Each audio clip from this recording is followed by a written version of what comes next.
Bueno, Alejandra, gracias por estar ya. Bueno, está perfecta la conexión. Y bueno, en honor al tiempo, ¿qué les parece que iniciemos ya nuestro grupo? Les comento, bueno, ahí está también Eduardo con nosotros. Aprovecho de presentar a Eduardo y a Alejandra. Pablo Mayé. ¿Ah?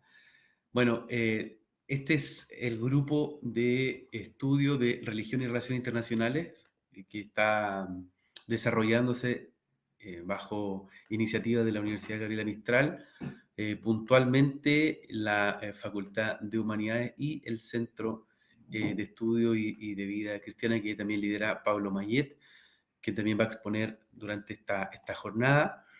Gracias de antemano, muchas gracias a Eduardo, a Alejandra por la cordialidad. Este grupo de estudio tiene un objetivo que es desarrollar investigación en estas temáticas eh, y hacerlo en estas instancias, a partir de estos conversatorios que está quedando grabado y por lo mismo también después se va a difundir entre, bueno, tanto la comunidad interna de la Mistral, pero también si ustedes quieren difundirlo en su espacio académico va a ser bienvenido. Y también parte del objetivo, como involucra investigación, es de que este grupo pueda publicar sus resultados, sus trabajos, sus ponencias el próximo año en una editorial de prestigio, un primer volumen acerca de religión y relaciones internacionales. El primer conversatorio estuvo con nosotros la profesora Evgenia Fediakova de la Universidad de Santiago, hablando acerca de el fenómeno de los grupos evangélicos y su participación política en América Latina, los espacios de conflictividad, entre otros aspectos, y también Isaac Caro, de la Universidad Alberto Hurtado, que Isaac trabajó las identidades musulmanas y judías en América Latina y también veo ahí los diferentes ámbitos de intercambio. Y por último también estuvo con nosotros en el siglo pasado Luis Aranguis, quien se dedicó a también entregar una propuesta a partir del conflicto Rusia-Ucrania y la Iglesia Ortodoxa, como la Iglesia Ortodoxa también eh, mantuvo una posición, en este caso, de política internacional frente a este conflicto. Y hoy, bueno, aprovecho nuevamente de dar la bienvenida a nuestros expositores y también a los diferentes participantes que se están uniendo y que también van a ver este material. Hoy vamos a tener también un panel muy relevante, muy importante en relación a las investigaciones que han venido ellos llevando a cabo. Está con nosotros Alejandra Villablanca, quien va a precisar en relación a la libertad religiosa en China, ¿sí? Algunas reflexiones en torno a esta materia. Alejandra es miembro del Comité Académico Asesor del Magíster en Relaciones Internacionales de la Pontificia Universidad Católica de Valparaíso y también es investigadora del Centro de Estudio de Relaciones Internacionales de la Universidad del Desarrollo. También nos acompaña nuestro expositor Eduardo Carreño. Eduardo va a abordar algunas perspectivas acerca del papel de Boko Haram en Nigeria, ¿cierto?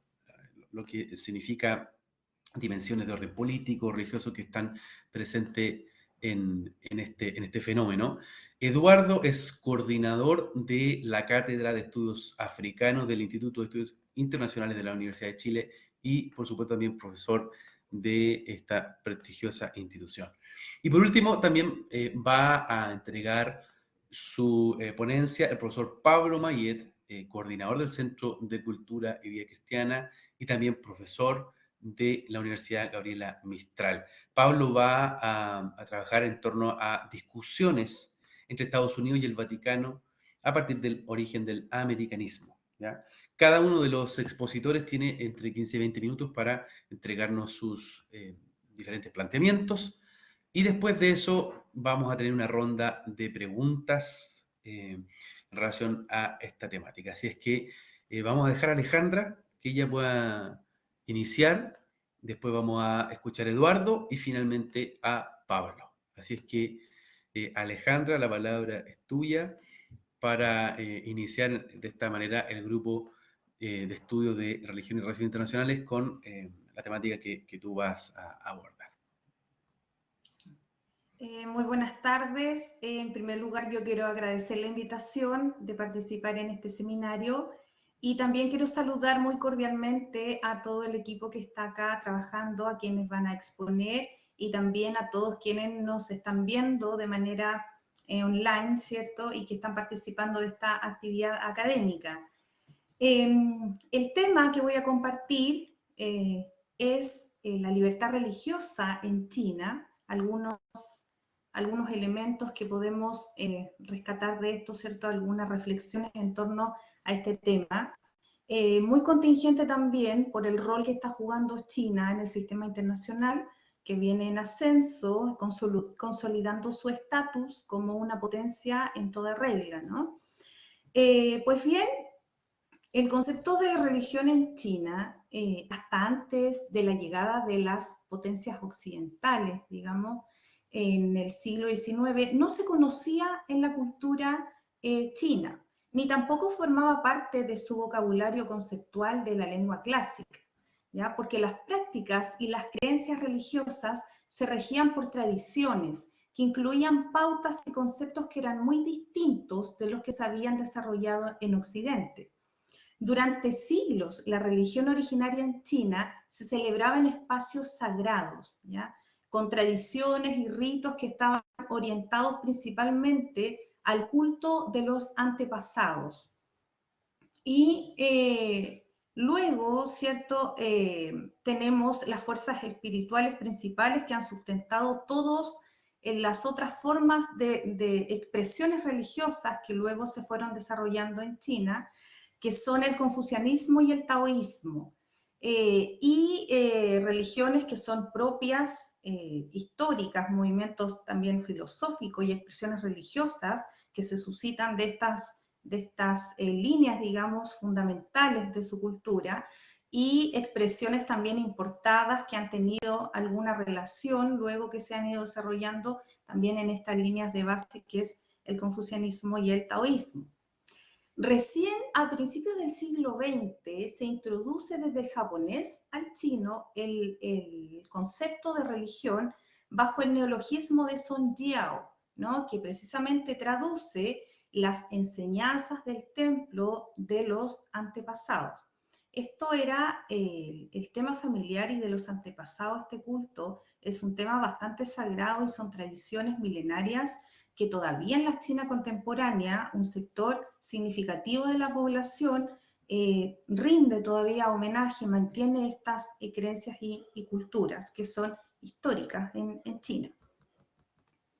Lo que sucede es que a lo largo del siglo XX, los misioneros cristianos eran los que más ocupaban esta expresión, el Song Jiao, para referirse exclusivamente al cristianismo.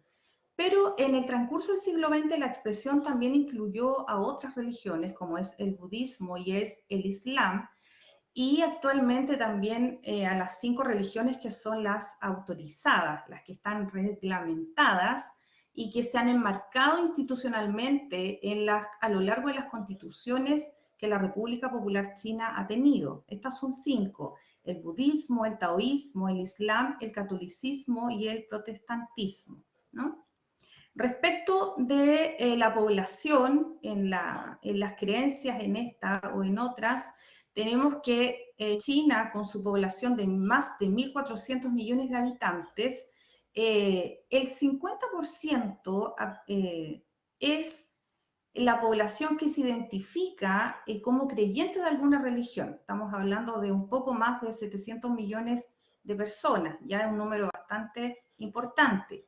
Y dentro de esto, la mayoría se identifican con la religión budista, alrededor de un 18%, un poco más que eso, un poco más del 5% de cristianos, musulmanes, y cerca o un poco más del 22% también pertenece a otras religiones, que son las que yo mencionaba, estas clásicas, que es una mezcla de taoísmo con confucianismo o chamanismo, que hacen, ¿cierto?, reverencia a los ancestros o hasta algunas deidades locales.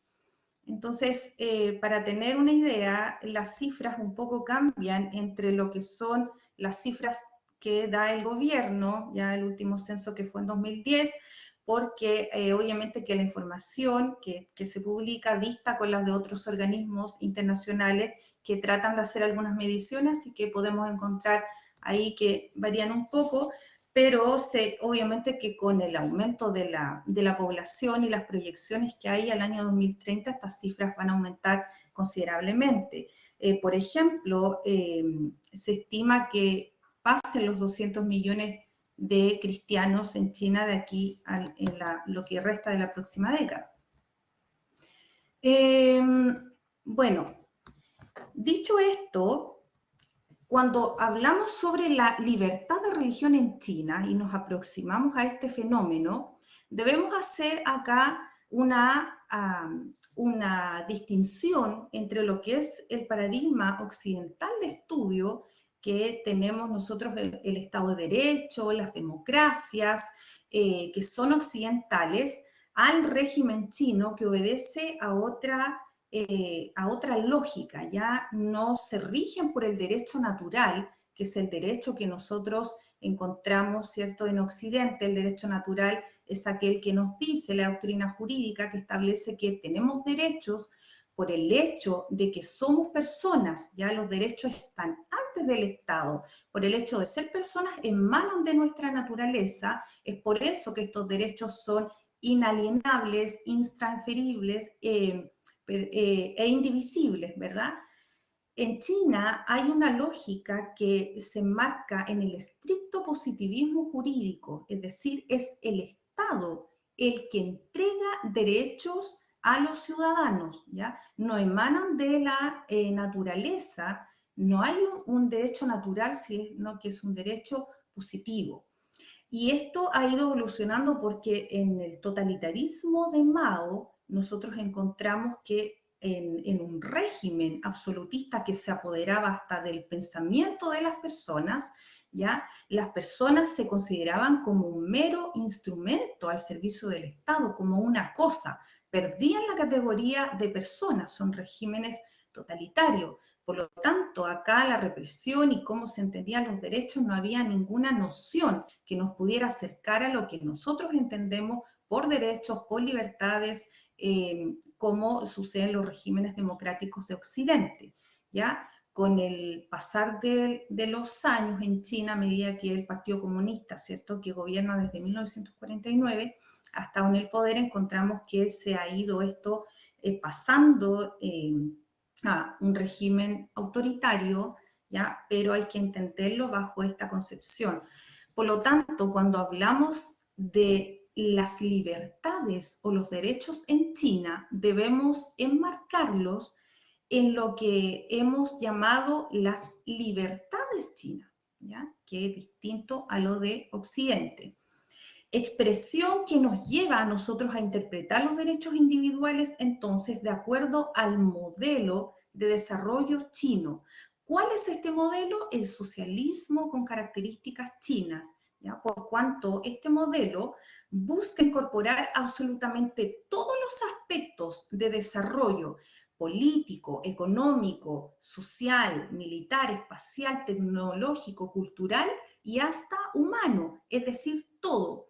El socialismo con características chinas es un proyecto que no tiene límites geográficos ni territoriales, se extiende aún hasta el espacio, toma control de la persona humana de todos los aspectos, ya un Estado muy presente, un Estado partido que lo regula, lo controla absolutamente todo. Y luego quiero llegar al actual gobierno de Xi Jinping para que podamos entender en lo que yo he postulado y, ¿cierto? He publicado el año pasado un libro que habla de la nueva etapa del socialismo con características chinas en la visión ahora de Xi Jinping.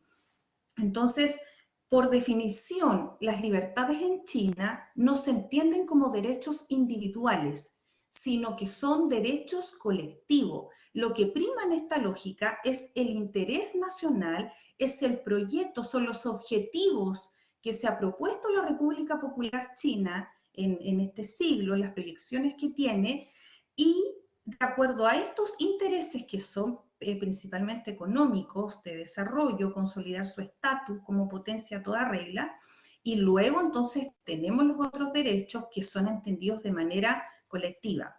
Acá hay un concepto que de hecho se utiliza por parte del gobierno, que no se habla de derechos humanos, sino que se habla de los derechos del ciudadano, ¿no? Es decir, los que el Estado, los que el gobierno otorga a la persona, pero también acá el país se desmarca de lo que son los derechos humanos como lo conocemos en la política internacional, en los estados democráticos de Occidente. Precisamente porque la democracia es el mecanismo que utilizan los estados en Occidente para poder garantizar cierto cumplimiento de los derechos individuales. No ocurre así en la doctrina jurídica, entonces, china. Ahora bien, el marco legal de donde están contenidos o consagrados de estos derechos, y particularmente el de la libertad de religión, es en el artículo 36 de la Constitución Política de la República Popular China de 1982, ¿ya? ¿Qué es lo que dice este artículo? Dice que los ciudadanos de la República Popular China gozan de libertad de creencia religiosa. Ningún órgano estatal, organización pública o individuo puede obligar a los ciudadanos a creer o a no creer en ninguna religión.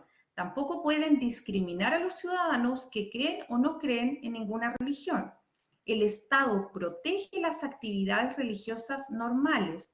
Nadie puede recurrir a la religión para participar en actividades que perturben el orden público, menoscaben la salud de los ciudadanos o interfieran con el sistema educativo del Estado. Acá hay una palabra que se dice que es lo normal, ¿ya? Las actividades religiosas normales. No se sabe, en estricto rigor, no se define qué es lo que se considera normal, ¿ya? Y esto ha abierto aquí posibilidades a que hayan leyes y que hayan acciones hostiles contra los movimientos religiosos que no estén bajo el estricto, ¿cierto?, control, o aquellos que sean una amenaza para la continuidad del partido. Lo que sí podemos decir es que a lo menos son 3 los elementos en los que el partido pone énfasis para que una religión o una organización pueda ser autorizada para su funcionamiento. Y esto es el número de la membresía, ya hay un control sobre eso. En algunos templos, por ejemplo, de Shanghái, se limita al número máximo de 25 fieles. Otra condición es que sean organizaciones o expresiones religiosas de carácter local, ¿ya? No movimientos nacionales, tiene que ser muy acotado porque está la lógica detrás del control. Y el tercer requisito es que no pueden tener relaciones con organizaciones religiosas internacionales, ¿ya? O con movimientos del exterior que tengan alguna relación directa con la iglesia, con la organización. Eso no se puede. Y naturalmente que debe estar sujetas a todas las leyes, los reglamentos de los organismos civiles y religiosos que están encargados de autorizar que por lo demás, cada vez cuesta más que se pueda otorgar la autorización de funcionamiento a una organización religiosa. Ahora, como yo señalaba, aunque está establecido en la Constitución, ¿ya?, y aunque las principales leyes de China también regulan el trato discriminatorio hacia los creyentes en todas las actividades, esto es, actividades públicas o privadas, incluso en el trabajo, ¿qué pasa? Que hay ciertas limitaciones, por lo que yo decía, que hay que entenderlo desde el enfoque chino, y porque no se dispone de ningún sistema de garantías efectivas de estos derechos, ya que el alcance de todos ellos está muy limitado y muy restringido por las leyes que devienen de la propia Constitución. Voy a mencionar algunos articulados, por ejemplo, en que también condicionan mucho este derecho. Por ejemplo, el caso de lo que se establece en el artículo número 1, que ya está declarando que la República Popular China es un Estado socialista bajo la dictadura democrática popular, que es liderada por la clase obrera, basado en una alianza de obreros y campesinos, y también la Constitución declara el carácter ateo, ¿verdad?, del país. El artículo 51, por ejemplo, habla de que el ejercicio de los ciudadanos, ¿ya?, de sus libertades y derechos no puede atentar contra los intereses del Estado. Y acá hago la relación con lo que mencioné en un inicio, ¿ya? Tampoco puede atentar contra la sociedad y el colectivo, ¿ya?, ni las libertades y derechos legítimos de otros ciudadanos. Este artículo pone tremendas limitaciones al ejercicio efectivo de la libertad de religión. Y el artículo 52, que los ciudadanos de la República Popular China deben de salvaguardar la unidad del país y la unidad de todas sus nacionalidades. Voy a dejar este elemento, cuando concluya lo voy a retomar, porque esto también nos va a ayudar a explicar qué es lo que hay detrás de estas restricciones, cuáles son los temores aún del pasado que paradójicamente están presentes en China y que son errores que no quiere volver a repetir. Hay elementos históricos que China aún no termina de cerrar en sus relaciones exteriores y también en su ámbito interno. Y el artículo 53, que naturalmente los ciudadanos deben acatar la Constitución y la ley, guardar los secretos del Estado, proteger bienes públicos, observar la disciplina, ¿ya?, y el orden público y respetar la ética social. ¿Por qué este artículo? Porque hay principios y valores propios de la ideología comunista en el partido, ¿no?, que son también los valores que se consideran a nivel social y bajo los cuales se construye el modelo del socialismo. Entonces, también tiene que haber un resguardo. Las iglesias que están autorizadas son iglesias y con todas las religiones indistintamente, ya sean de las religiones más tradicionales o hasta el cristianismo, que se hace la distinción entre católicos y protestantes. Todas las organizaciones religiosas deben, las que están autorizadas, regirse estrictamente por las leyes, por la Constitución, por las leyes, por los reglamentos y respetar estrictamente esto.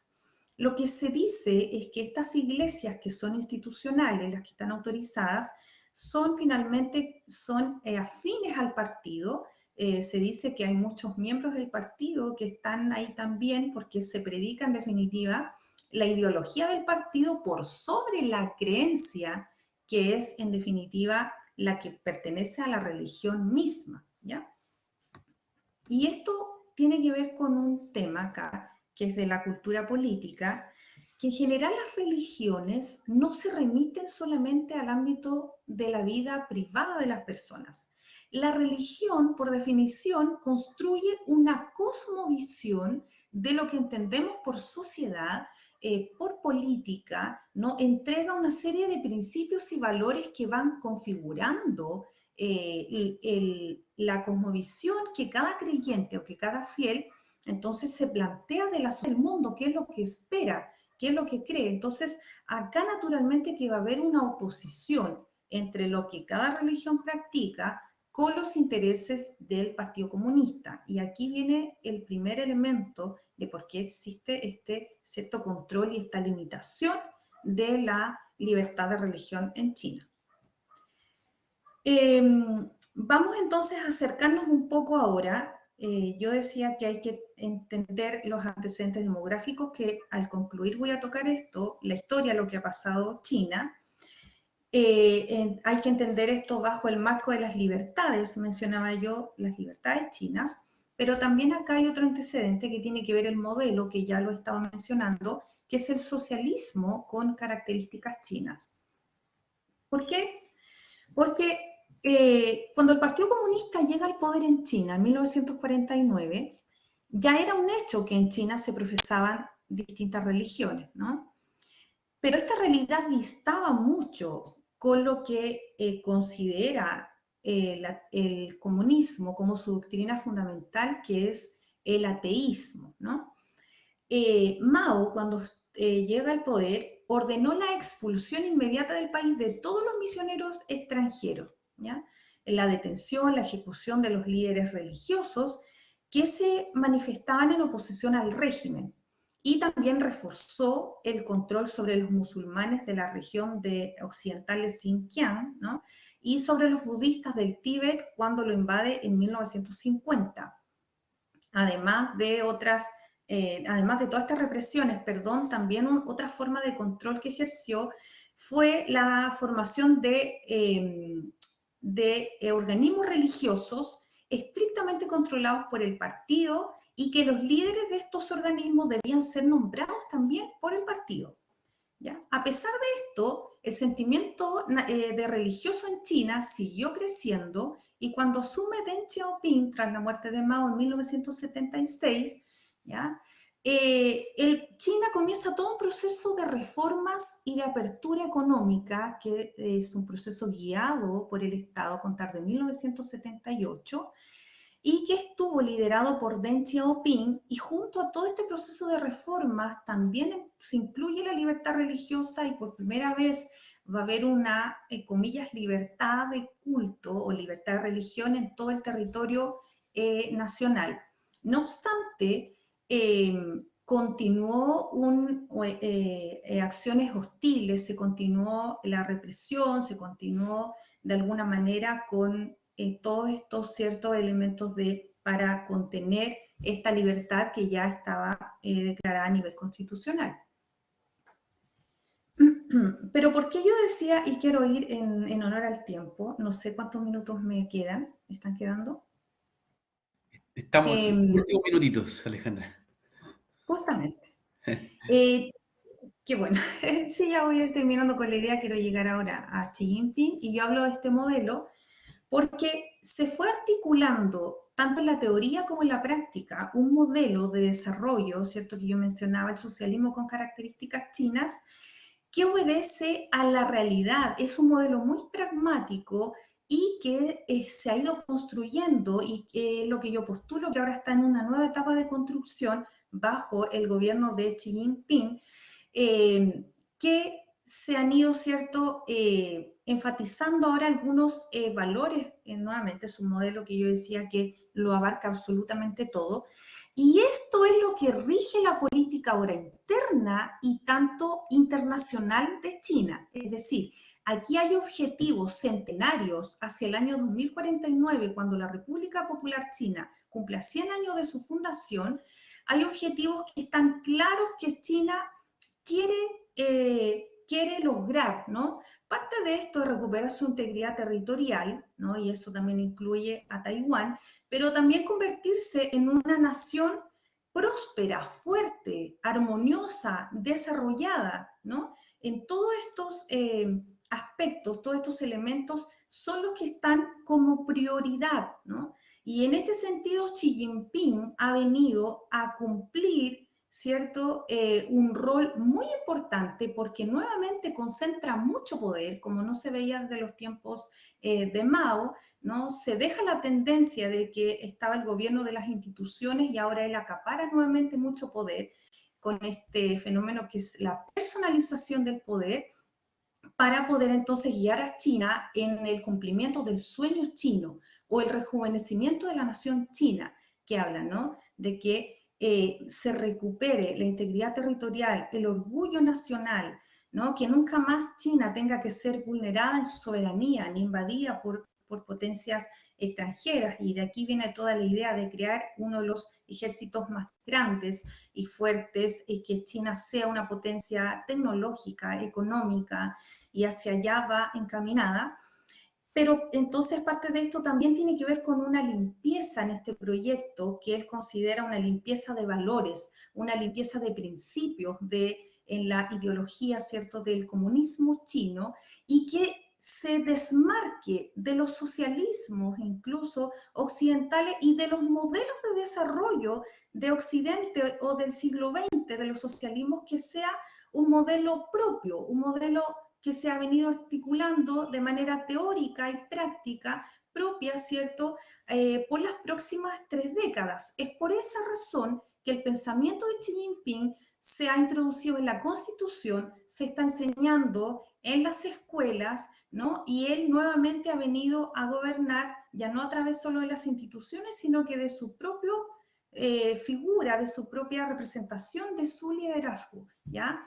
Y para esto inicia toda esta campaña de anticorrupción, pero que esta campaña de anticorrupción en el fondo lo que está volviendo a restablecer son los valores y los principios del socialismo chino, ¿ya? Y terminar, lo que está detrás de esto es con toda idea del exterior, con toda influencia extranjera, occidental de ideas, en todos los actores sociales, ¿ya? En ONGs, en movimientos, pero esto también incluye a la iglesia.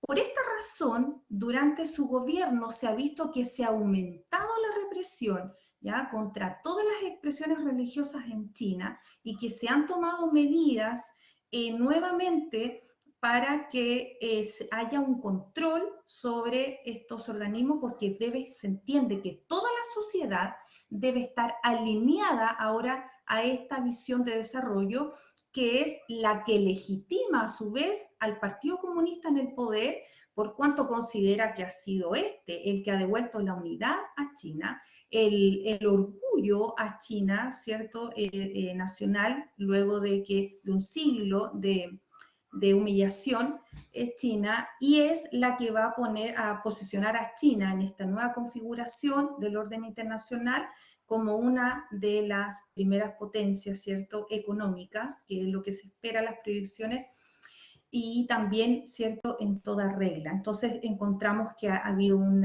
aumento de la persecución, de la restricción, y que obedece a esta lógica, y por lo tanto también han aumentado el número de organizaciones que han pasado a ser consideradas como de culto maligno. Es una expresión que se utiliza para referirse a aquellas organizaciones que no están legalizadas, que no están autorizadas. Eso, muchas gracias. Buenísimo. Antes de finalizar, me gustaría también hacer una pregunta esta es la posición ventajosa del moderador, ¿no? Me gustaría hacer una pregunta a Alejandra en relación a si es que ha existido alguna respuesta de los foros internacionales. Alejandra mencionó que había una limpieza de valores, que ha aumentado también la represión y en cierta manera el control. Eh, no sé si hay alguna interlocución o una participación de los foros internacionales frente a la libertad religiosa en China, pensando que, por ejemplo, Naciones Unidas tiene un tipo de programa, la Alianza de Civilizaciones, que pretende ser un veedor o garantizar que justamente existan espacios mínimos de expresión o de libertad de expresión y también de libertad de conciencia y de religión. ¿Ha habido algún tipo de interpelación o de una llamado de atención, por así denominarlo, de estos foros internacionales frente al tema de la libertad religiosa en China? Alejandra, quería mencionarlo como, o preguntarlo, a ver si tú tienes algún antecedente. Sí, la verdad es que la comunidad internacional y los organismos que protegen derechos humanos, Human Rights Watch y otras organizaciones, siempre están emitiendo llamados, ¿no?, a las autoridades del gobierno chino, siempre se hacen denuncias de que hay tratos hostiles, de que hay represión contra las minorías. Lo que pasa, por ejemplo, en Xinjiang, siempre con la minoría uigur, pero con otros también, sobre también los campos que hay de trabajo, de reeducación, detenciones ilegales, torturas, abusos, violaciones. Es decir, hay una serie de denuncias en contra del gobierno chino. Pero lo que sucede en la política china y particularmente en su política exterior, hay un principio que rige la política internacional china, que es la no interferencia en los asuntos internos del Estado. Es decir, China conduce su política y, y sabe cómo, ¿cierto?, llevar a cabo para su sociedad el resguardo de los derechos humanos, como ellos los conocen como los derechos ciudadanos, ¿cierto? Y en esto poco hacen caso de los llamados que hay internacionales. China participa en la comunidad internacional, pero siempre deja muy claro que los asuntos internos se trabajan a nivel de política doméstica, de política interna, y nadie debe interferir en los asuntos internos. De hecho, el gobierno chino reconoce el respeto por los principios que son aceptados por la comunidad internacional en diversas creencias, ¿cierto? En tema de materia religiosa, por ejemplo. Pero mantiene, como yo digo, este principio elemental y que además señala que estos principios internacionales deben ser aplicados y desarrollados de acuerdo a las condiciones y las prescripciones legales concretas de cada país. ¿Ya? Y acá en este sentido, donde China entonces considera que deben ajustarse y deben reinterpretarse entonces en su modelo político. Y yo por eso resalto siempre el tema del socialismo con características chinas y de este modelo, porque tiene su propia interpretación de cómo concebir los aspectos de los ciudadanos en sus derechos y en sus libertades. Entonces, aunque hayan denuncias y aunque se reconozcan y se elaboren informes y llamados, ¿no? Tratando de intermediar con el gobierno, los organismos internacionales, pero China es en esta parte bastante hermética, ¿no? Y se conduce su política y se resuelven los asuntos de manera interna. Perfecto, muchísimas gracias Alejandra por tu respuesta muy, muy clara. Bueno, agradecer una vez más a nuestros expositores,